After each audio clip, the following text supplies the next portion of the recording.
Hey there, it's Aviva from Elementor. Welcome back to How to Build a Blog with Elementor.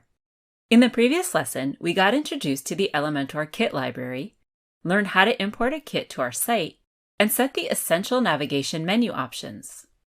In this lesson, we'll cover the basics of Elementor layout, how to add elements such as text content, images, and buttons using the Elementor editor, and customize our newly imported kit to fit our style.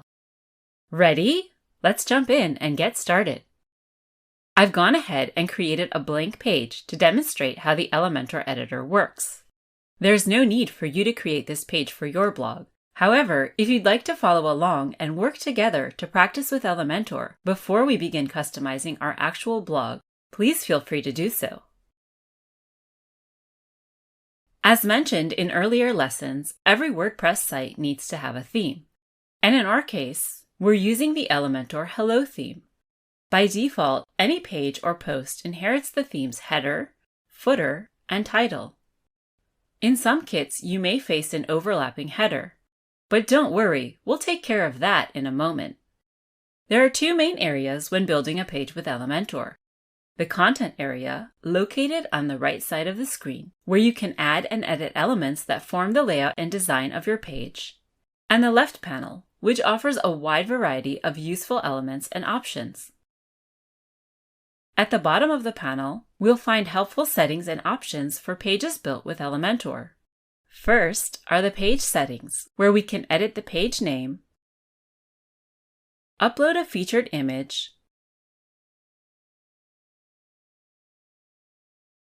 hide the title, and change the page layout. Next, we can launch the navigator by clicking here, or use the keyboard shortcut Command or Control-I to quickly navigate anywhere on the page. Currently, it's empty because we haven't added any content yet. Click here to see your edit history and view recent changes, or revert back to previous revisions. No website is truly complete without being adjusted for mobile devices. We can enter responsive mode by clicking here, and switch between different devices at the top of our screen to adjust our design. Alternatively, use the keyboard shortcut Command or Control-Shift-M to quickly switch between devices. Once we're ready to preview our design, we can click this icon, which will open the page in a new tab.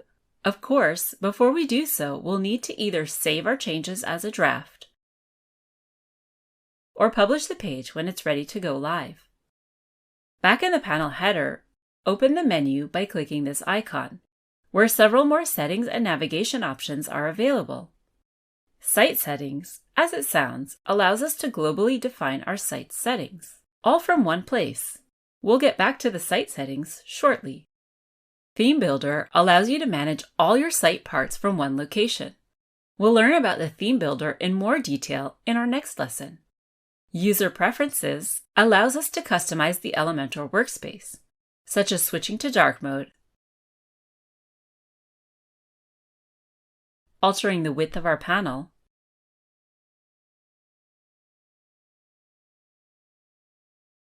and more.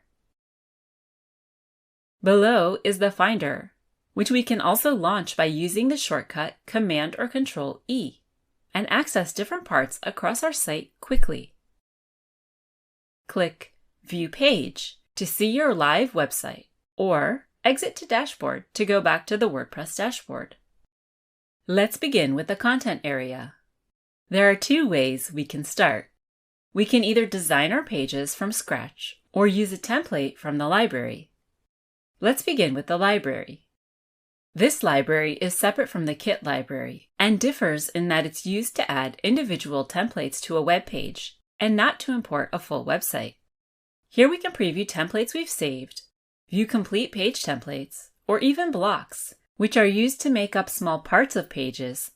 Filter the blocks by choosing a category, or use the search bar on the right. We can also add blocks and templates to our favorites for easy access. I'll go ahead and insert this block so we can get to know the Elementor editing structure. Great! Every page built with Elementor can be drilled down to three main components: sections, columns, and widgets. Sections are the largest and can be identified by their blue border, like we see here. Every section contains one or more columns, which we can identify by the black dashed border.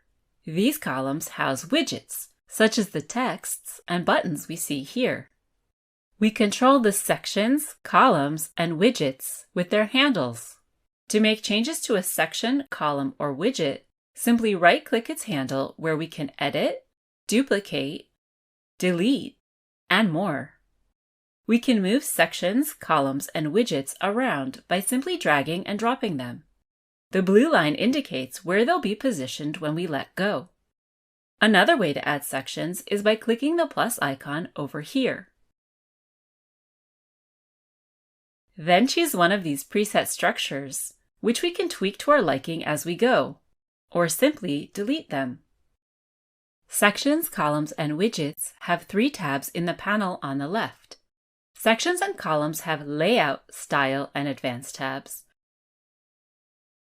whereas widgets have Content, Style, and Advanced tabs. Soon we'll see how these settings can be used to design our pages. Note that every time we click on an element, it changes the panel header title here to indicate which type of element we're editing. When we first open a page, we'll see the Widgets panel. Widgets are used to add and design elements on your page, like headings, text editors, images, videos, and more. We can access them at any time by clicking the 9 squares icon in the panel header. Okay, time to use what we've just learned and edit the pages of our website, starting with our home page. We'll use the Finder to quickly access any page edited with Elementor. Remember Xander? This is his blog, so we need to make a few changes to this page and other site parts like it to turn this kit into Xander's website. We'll start with the first section, usually referred to as the Hero section. I've already prepared all the content I'll be using on this page, so changing it is a simple matter of copy and paste. Click the Text Editor widget and change the text along with the title above it.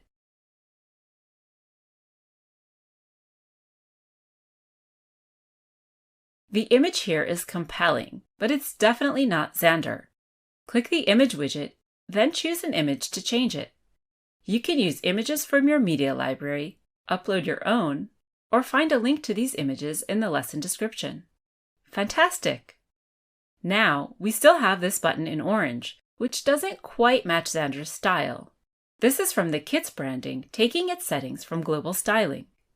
We'll have dozens, if not hundreds of elements using this color throughout our site, so instead of changing them one by one, we'll see how to change them all from one place shortly. Meanwhile, let's move on to the next section and change the content here as well. We'll change the text and images as we did in the last section.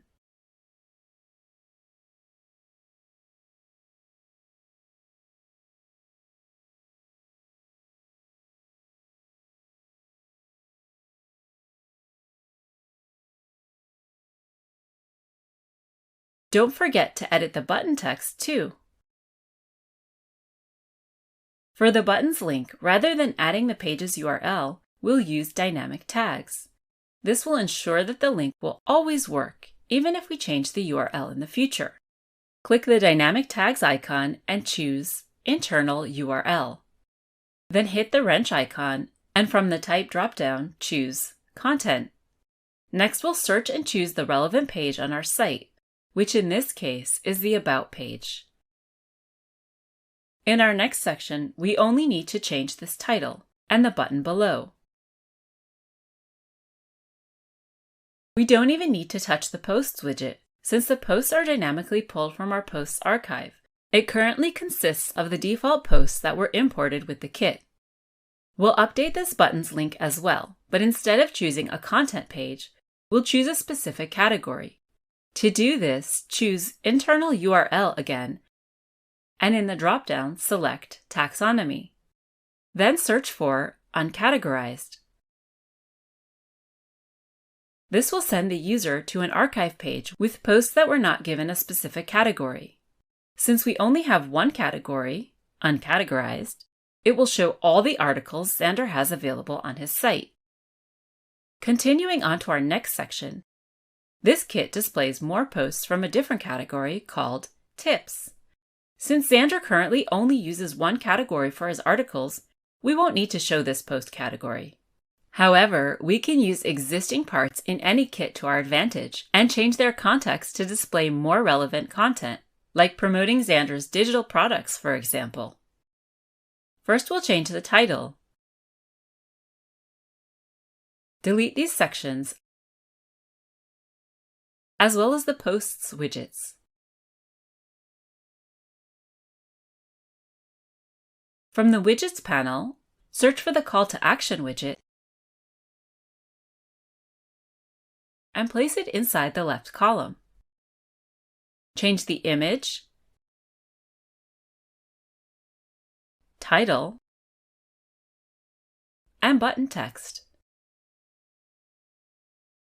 Delete the description. We'll set this button, when clicked, to download a PDF file that Xander created. Once again, we'll use the dynamic tags and internal URL options to set the link. From the drop-down, choose Media, then search for the appropriate file name. Now let's match this button style to the rest of the kit. Head over to the Style tab and expand the button options. We'll adjust the button size and change the border width. We'll also adjust the border radius to sharpen the corners and match the other buttons above. Next, we'll update the button hover state, which is how the button displays on mouse over. Click the Hover tab and change its styling. For the text color, click the global icon and choose the existing white color. For the background color, choose Accent. Now that we're done with the first product, we'll simply copy and paste the widget and change its content. Unlike the free checklist, Xander will offer this product for sale. So we'll link this button to an internal product page or an external purchase page. There are several websites offering this service, such as PayHip and Gumroad. We recommend doing your own research and selecting the one that best suits your needs. Alternatively, we can use the PayPal button widget for a swift checkout using our existing PayPal account. To make sure there's enough space between this section and the next, we'll click the right column, go to Advanced, and change the bottom padding to 30%. Padding is used to add space within an element and should not be confused with margin, which adds space outside of an element. For example, if we added margin to the section instead, this would create space between the bottom of the section and this line here, which is applied to the column style. Now it's time to personalize Xander's website to make it completely his. Click the hamburger menu and go to Site Settings. You'll notice the panel color turns blue, indicating we're editing settings that affect our whole website and not just the open page or post. We can personalize our site identity here. We'll see the site title and site description, which we already added in an earlier lesson from the WordPress dashboard. Since that's already taken care of, we can go ahead and upload our logo. We can choose from many different image file types, but for beginners, we recommend starting with a JPEG or PNG file. Last, we'll add the favicon, which is the small icon we see in the Browser tab. Ideally, it should be a minimalistic graphic without too much detail, since it displays at a very small size. Click Update to save, and refresh the page in order to preview the changes we've made. Next, we'll tailor our website style with unique fonts and colors. Xander's site should encompass what it means to be a digital nomad, packing light, since he's always on the move, and professional, since every digital nomad works remotely. Keeping the design minimalistic and clean is key to keeping the style consistent with Xander's brand. So let's go ahead and update our site styling. Rather than change each color and font one by one, which can take forever, we can change them all from one place. Go back to Site Settings, And at the top, we have global colors and global fonts. We'll begin with global colors, where we can view the main colors used throughout the website. Note that changing any color here will affect any element that uses this global color. Often web creators use a brand or style guide to help facilitate their design process and maintain consistency across their website. However, if we're just getting started and don't yet have these guidelines in place, here's a tip on how we can choose colors for our site. Take a look at your logo and choose one or two colors from it. With Xander's logo, we can see that we have this bright green. We can now choose that color and use it as the focal color on our site.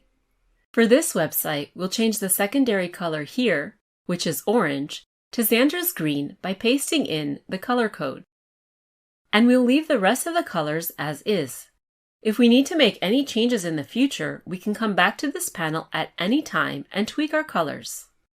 Feel free to pause the video and make your own changes and come back when you're done. Next, we'll talk about global fonts, where you can control the different type styles that repeat throughout the website. But how can we know which style controls which text in the actual website? I'll share a little tip.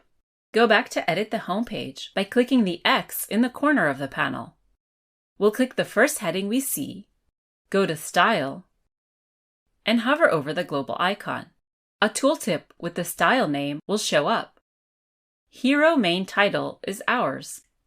Head back to Menu, Site Settings, Global Fonts, and search for that name. Now we can amend that global font style using the heading as a reference. Feel free to change the default kit's font, which is Poppins in this case, to any font you love from the list. If you know the name of the font, just start typing its name here. We'll use Corona 1 for Xander's site. There are many more typography options like size, weight, and more. When it comes to our brand online, consistency is key. Also, be sure to pick a font that suits digital viewing and is especially readable on small devices.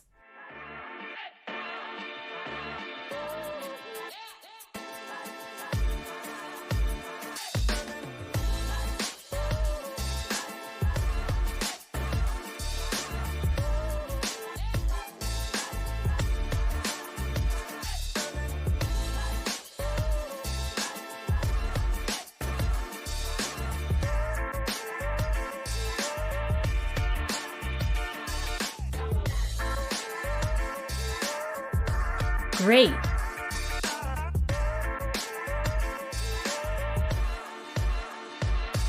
Now that we've learned how to use Elementor to customize different parts of our site, we can use that newfound knowledge to update the content on the About and Contact pages. And with kits, it's going to be much faster. I already have all of Xander's content prepared, making this process a simple matter of copy and paste. Now would be a great opportunity to upload all of Xander's images that we'll use throughout the site. If you're following along with Xander's site, you'll find the content under Course Assets in the video description. If you're creating your own website, this is a great time to go ahead and update your own site accordingly. In our next lesson, we'll get familiar with the Theme Builder, which allows us to edit and manage all of our site parts, such as the header, footer, and more, all from one place. See you there!